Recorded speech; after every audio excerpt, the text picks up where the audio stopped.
Hello দর্শক, আসসালামু আলাইকুম। Welcome back to my channel. আজ আমি আপনাদের জন্য নতুন একটা রেসিপি নিয়ে এসেছি, সেটা হচ্ছে 3 পাউন্ডের ভ্যানিলা স্পঞ্জ কেক।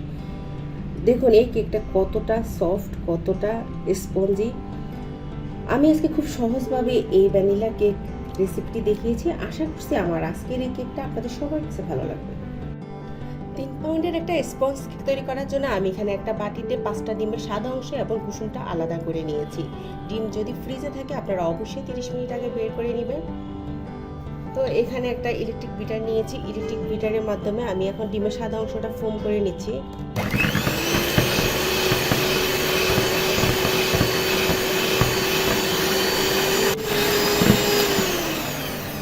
ডিমের সাদা অংশটা কিছুক্ষণ বিট করার পরে এখন আমি এখানে চিনি দিয়ে দিব। আমি এখানে 1.5 কাপ চিনি নিয়েছি, সেটা অল্প অল্প করে 2-3 বারে দিয়ে মিশিয়ে নিব। চিনি একবারে দিলে কিন্তু অনেক সময় ডিমের ম্যারাঙের মধ্যে পানি জাতীয় সৃষ্টি হতে পারে, পানি পানি হয়ে যেতে পারে। তো সেই ক্ষেত্রে আপনারা 2-3 বারে দেওয়ার চেষ্টা করবেন।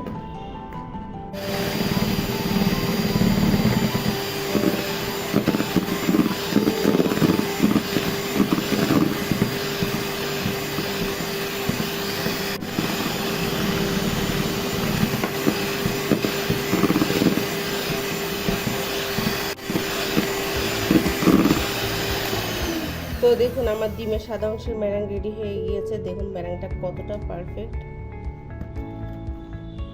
তো এই পর্যায়ে আমি দিয়ে দিচ্ছি কুসুম, যে 5টা রেখেছি সেটা দিয়ে দিলাম।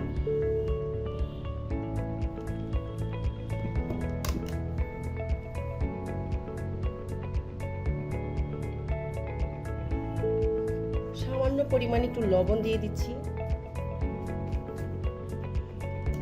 দিয়ে 1 মিনিটের মতো বিট করে নিব।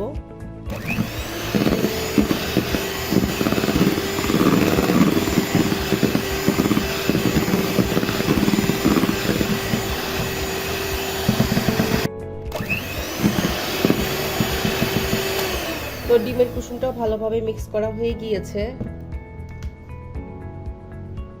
এই পর্যায়ে আমি এখানে দিয়ে দিচ্ছি 1/4 কাপ সয়াবিন তেল।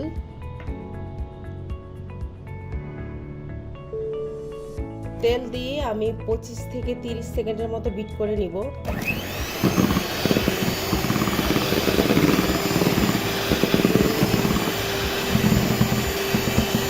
তো আমার বিট করা হয়ে গিয়েছে। এখন আমি শুকনো উপকরণগুলো চেলে নিব। তো ডিমের ম্যারাংটা সরিয়ে রেখে আমি এখন শুকনো উপকরণগুলো চেলে নিব। তো একটা বাটিতে দিয়ে দিচ্ছি একটা ছাঁকনি। ছাঁকনির মধ্যে দিয়ে দিলাম মেজারমেন্ট কাপের 1 কাপ ময়দা। ময়দা না থাকলে আপনারা কিন্তু আটা দিয়েও এই কেকটা বানিয়ে নিতে পারেন। আমার বাসায় আজকে আটা ছিল না, আমি কিন্তু বেশিরভাগ 3 পাউন্ড বা 4 পাউন্ড কেক খেতে আটা ইউজ করি। তো বাসায় ছিল না যেহেতু, এই জন্য আমি ময়দা দিয়েছি। তো দিয়ে দিচ্ছি 1 চামচ কর্নফ্লাওয়ার,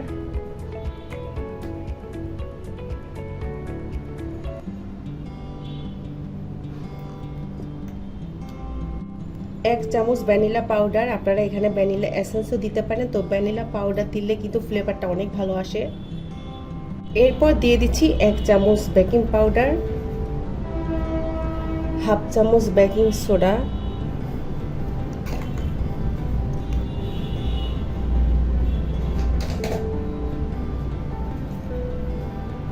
2 চামচ গুঁড়ো দুধ,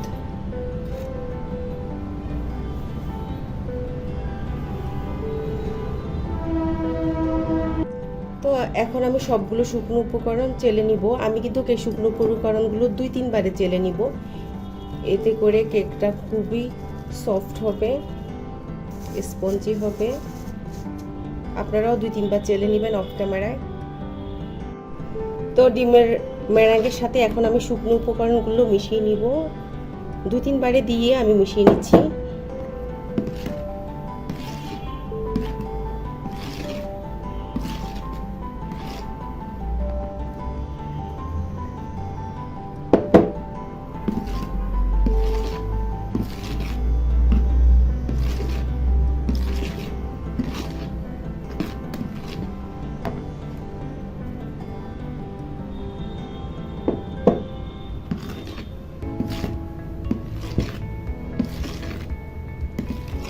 খুবই হালকা হাতে মিশিয়ে নিতে হবে।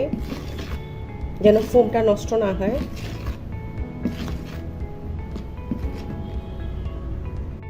তো দেখুন সবগুলো উপকরণ দিয়ে আমি ডিমের ম্যারাঙ্গের সাথে খুব ভালোভাবে মিশিয়ে নিয়েছি।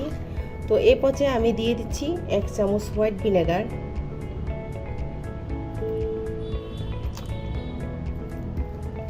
হোয়াইট ভিনেগার দিয়েও আমি ভালোভাবে মিশিয়ে নিচ্ছি। তো মেশানো শেষ। এখন বাটিটাকে একটা সাইডে রেখে আমি যে বাটিতে কেকটা বসিয়ে নিব, তো এখানে একটা কেক মোল্ড নিয়ে নিয়েছি লাভ শেপের।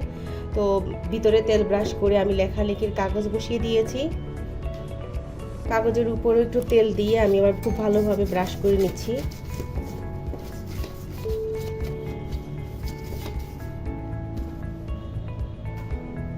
তো ব্রাশ করা হয়ে গিয়েছে। এখন আমি কেকের ব্যাটারটা ঢেলে দিচ্ছি।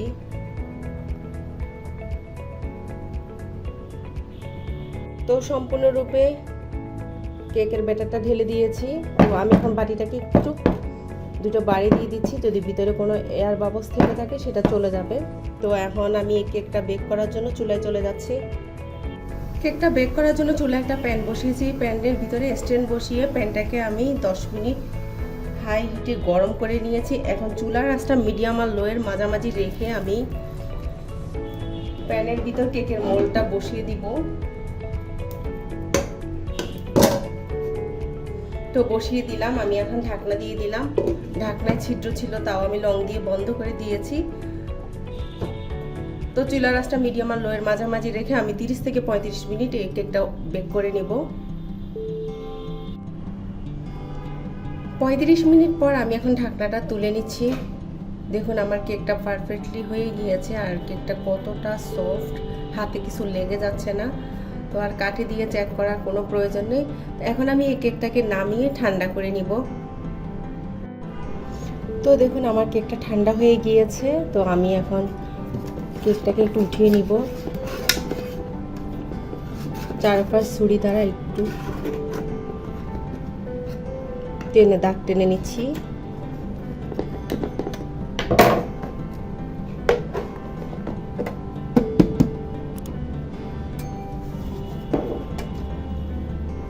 তো কাগজটা উঠিয়ে নিচ্ছি।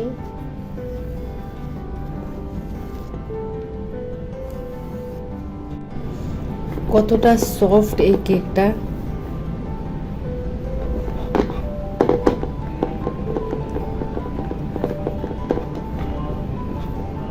খুবই সফট।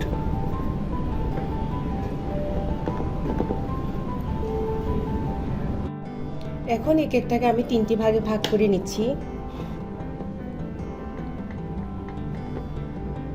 তো দেখুন আমি কেকটাকে 3টি ভাগে ভাগ করে নিয়েছি। আপনারা চাইলে এটাকে 4টিও ভাগ করতে পারেন। কতটা সফটলি, কতটা স্পঞ্জি এই ভ্যানিলা স্পঞ্জ কেকটা।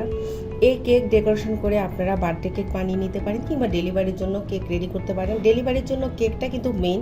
আপনার যদি কেকটা সফট হয় সেক্ষেত্রে আপনি ক্রিমটা ইউজ করলে আপনার কিন্তু দোকানের মতো পারফেক্ট হবে। কেক ডেকোরেশনের ক্ষেত্রে সেটা আপনারা আপনাদের পছন্দ মতো করতে পারেন। তো আমার আজকের এই স্পঞ্জ কেক ভ্যানিলা কেকের রেসিপিটি আপনাদের কাছে কেমন লেগেছে? ভালো লাগলে অবশ্যই আমাকে একটা লাইক দিবেন আর আমার চ্যানেলটিকে সাবস্ক্রাইব করবেন। আজ তাহলে এই পর্যন্ত। সবাই ভালো থাকবেন। আল্লাহ হাফেজ।